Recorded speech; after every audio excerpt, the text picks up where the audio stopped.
Hi, hello, namaskar दोस्तों. Those who want to listen it English, I will be explaining it in the later part of this video.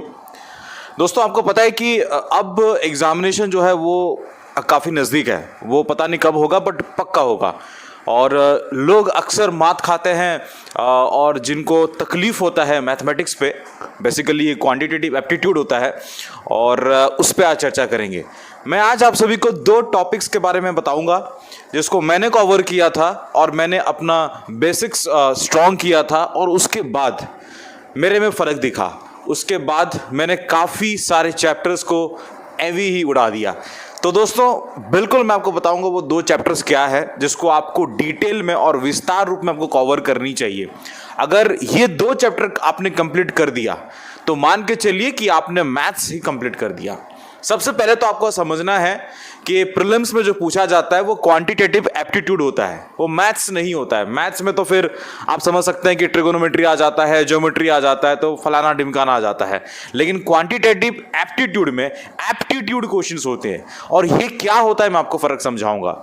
और अगर मान लीजिए आपने prelims qualify कर भी दिया, जो कि अक्सर कर भी लेते हैं लोग, लेकिन मेंस में फंस जाते हैं क्योंकि वहां पे डेटा एनालिसिस पूछा जाता है और डेटा एनालिसिस क्या होता है वो भी क्वांट्स पे ही बेस्ड होता है. तो चलिए दोस्तों मैं वो दो टॉपिक्स के बारे में बता रहा हूं, लेकिन आपको भी वादा करना पड़ेगा कि इन दो टॉपिक्स को आपको तो कवर करनी ही चाहिए. सबसे पहला टॉपिक जो मैं समझता हूं कि ये बुनियाद है कोई भी कॉम्पिटिटिव एग्जाम्स के लिए, वो है दोस्तों आपका परसेंटेज. यानी अगर आपने इस चैप्टर को कंप्लीट कर दिया तो आप मान के चलिए कि आपने 80% आपने खत्म कर दिया. परसेंटेज कहां यूज नहीं होता है. परसेंटेज आप उठा के देखिए, you can even apply it in time speed and distance. तो ये जो एक चैप्टर है ये आपके 80% सिलेबस को कंप्लीट करा देती है. दूसरा जो चैप्टर है दोस्तों जिसको आपको पूरा मैं बोलता हूं कि होल हार्टेडली आपको पढ़ना चाहिए, अपना मन, अपना ध्यान, अपना शरीर सब कुछ उस चैप्टर में जोग देनी चाहिए, और ये है ratio and proportion. Ratio chapter basically, proportion तो अलग ही हो जाता है, लेकिन रेशियो और प्रोपोर्शन को एक साथ ही पढ़ा जाता है. तो रेशियो जो है वो काफी इंपॉर्टेंट चैप्टर है क्योंकि रेशियो से आप यूज करके टाइम स्पीड एंड डिस्टेंस खत्म कर सकते हैं. रेशियो यूज करके आप टाइम एंड वर्क खत्म कर सकते हैं. रेशियो, इवन आपको पता है कि रेशियो एक ऐसा चैप्टर है कि आप कोई भी चैप्टर उठाइए उसमें रेशियो के बेस्ड से ही आपको शॉर्ट ट्रिक समझाया जाता है. So it is the ratio chapter जिससे फॉर्मूला बनती है. तो ये दो चैप्टर्स आपने कंप्लीट कर दिया और मैं मानता हूं कि अभी बढ़िया टाइम है. क्यों बढ़िया टाइम है? क्योंकि अभी एग्जामिनेशन इर्द गिर्द नहीं दिख रहा है. तो जितना जल्दी हो सकता है रेशियो एंड प्रोपोर्शन और परसेंटेज, इन दोनों चैप्टर्स को अगर आप कंप्लीट कर लेते हैं तो फिर आपको कहीं ना कहीं एक स्टेप अहेड आप दूसरों से देखोगे और उसके बाद आपको फर्क दिखेगा क्योंकि ये कंसेप्ट्स कहीं ना कहीं आपके डेटा इंटरप्रिटेशन में काम करेगा. और आजकल क्या पूछा जाता है, मिसलेनियस पूछी जाती है और तमाम मिसलेनियस क्वेश्चंस जो है वो रेशियो प्रोपोर्शन से बनता है. और आपको क्या लगता है कि सिंप्लीफिकेशन आपने बना दिया, आपने नंबर सीरीज बना दिया, आपने क्वाड्रेटिक इक्वेशंस बना दिया, प्रीलिम्स पार कर जाओगे, मेंस में बुरी तरह फंसोगे. तो ये सब चीजें जो है वहां पे काम करेगा. तो ये दोनों चैप्टर्स को आपको कंप्लीट कर लेनी चाहिए. और ऐसे ही अगर आपको सुंदर सुंदर वीडियोस देखना है, टिप्स जानना है, ट्रिक्स जानना है, तो बिल्कुल इस चैनल को सब्सक्राइब करिएगा. और दूसरा चीज़ है कि आप अपना क्वेरी पूछ सकते हैं, लेकिन एक अलग सही प्लेटफॉर्म है जहाँ पे आप पूछ सकते हैं, वो है इंस्टाग्राम में मुझे फॉलो कर सकते हैं. लिंक आपको डिस्क्रिप्शन बॉक्स में मिल जाएगा. जाइए, फटाक से फॉलो करिए, अपना क्वेरी ड्रॉप करिए और एक्सपेक्ट करिए कि हम आपको 24 घंटे के अंदर उसका रिप्लाई दे देंगे. दूसरा चीज़ मैं इंपॉर्टेंट बताना चाहता हूँ, टेलीग्राम में आप लोग जुड़ते नहीं हो क्योंकि वहाँ पे मटेरियल मिलता है. प्रैक्टिस करने के लिए भी तो एक जरिया चाहिए, वो आपका टेलीग्राम है. तो टेलीग्राम पे भी आज आप लोग आ जाइए, स्वागत करते हैं आप लोगों का. और गो कोरोना कोड यूज करके आप टेस्ट सीरीज भी खरीद सकते हैं. फ्लैट 50% ऑफ मिल जाता है. प्रीलिम्स, मेंस और 1 साल का वैलिडिटी है और उसमें से बैंक ही नहीं, एसएससी, इंश्योरेंस एग्जामिनेशंस, आपके bank, insurance and railways exam के भी आपको वहाँ पे टेस्ट सीरीज उपलब्ध दिखेगा. चलिए मैं इस चीज़ को इंग्लिश में दोहरा देता हूँ.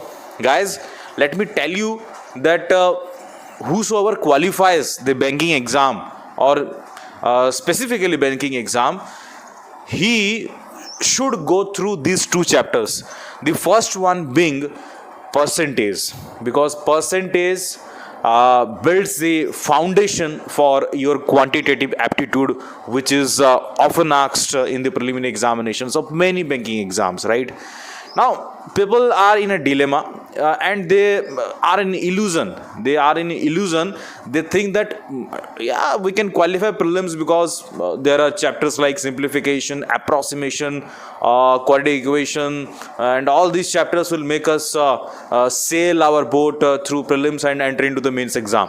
Now how would you qualify mains exam without even clearing the basics of the percentage? So it is the chapter of percentage which will help you to fight in the data interpretation and data analysis of the mains exam.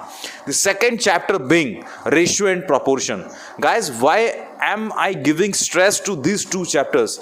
Because I have gone through these phases of my life where I found that these two chapters are super hit chapters, which is used in many of the chapters of banking exam. Let's say there are 15 chapters in the syllabus of banking exam, and if you cover these two chapters, you are entirely covering. You can apply the ratio tricks in time and work. You can apply the ratio tricks in even in your probability. Do you know that? People might laugh at me. See, ratio is something which is used everywhere. Now how in case of probability? I have seen one data interpretation based on probability, where question definitely were on the probability, but question was asked on ratio, right? Let's say marbles, and these are in the ratio this. So you can expect that if you are covering the chapter of ratio and proportion, basically we definitely give focus into the ratio. Proportion is little bit different from that, so it will help you out in a lot of the chapters of the banking exam. Guys, if you want to drop your query, you can ask to me via Instagram. I am always there. Drop your query and expect my reply within 24 hours. I am always there to help you, and more than that, you should be there in our Telegram channel, because in Telegram channel you will be getting material for the preparation of banking exams and lot of the competitive exams, right? So if you have not purchased our test series, you can go and avail it.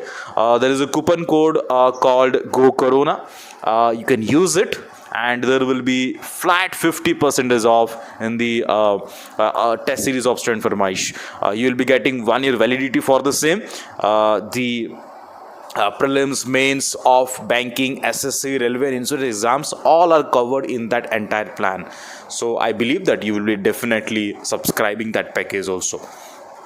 If you are new to our channel, do subscribe our channel for these kind of tips and tricks, as well as I am also taking classes in my YouTube. So please keep supporting. तो चलिए फिर मिलते हैं next वाले video पे. तब तक के लिए जय हिंद, जय भारत, शब्बा खैर. Love you all. अपने सेहत का बिल्कुल ध्यान रखिएगा. नमस्कार.